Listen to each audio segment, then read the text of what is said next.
Now I'm going to give you a special bonus for those of you who have a very inexpensive or free supply of goat's milk. I'm going to show you how to use the same recipe and use goat's milk. It's all about economy, and whenever you can cut the cost of your soap, I'm all for that. And my best-selling soap has always been made with the powdered goat's milk because that's what works for me, and I don't own goats. But today I'm going to show you how to incorporate lye directly into goat's milk. This goat's milk was frozen ahead of time, and it will thaw and warm up as we incorporate the lye. Okay, this goat's milk was frozen in large chunks, and then what I did was just take it out of the freezer and I threw those large chunks. They were still in little plastic containers. I just used like little plastic yogurt cups. I threw them in the microwave for a couple of minutes to defrost, and they started to get a little mushy, and I still had a little time left before I was going to actually incorporate the lye into the goat's milk, so I threw it back into the freezer. But this is kind of what you want to have, is this slushy, icy mixture that we're going to pour the lye directly into. Again, I have my lye, which I've already measured inside. You've already seen how to do that. I have all the safety equipment on so that we're ready to do this and not worry about injuring ourselves. And I'm going to be slowly pouring this lye directly into this frozen goat's milk.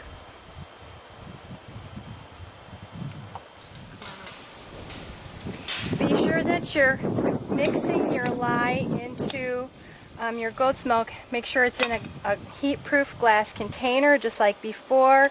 Also, keep your face directed away from the fumes of this lye.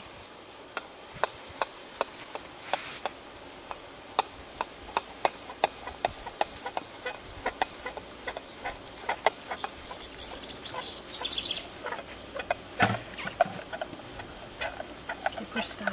Is it taping? I also had handy this extra bowl with ice and water in it. I don't always need to do this, but it is an extra hot day outside today, and I want to make sure that this goat's milk does not overheat.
You'll notice that I incorporated the lye very slowly this time instead of the quicker way that I did with the water. As you're incorporating the lye with the milk, you want to go slowly so that it doesn't just rapidly overheat and burn the milk. So we went very slowly. I started the initial process without the ice bath and realized with the hot temperature that it is outside today that an ice bath would be a good idea.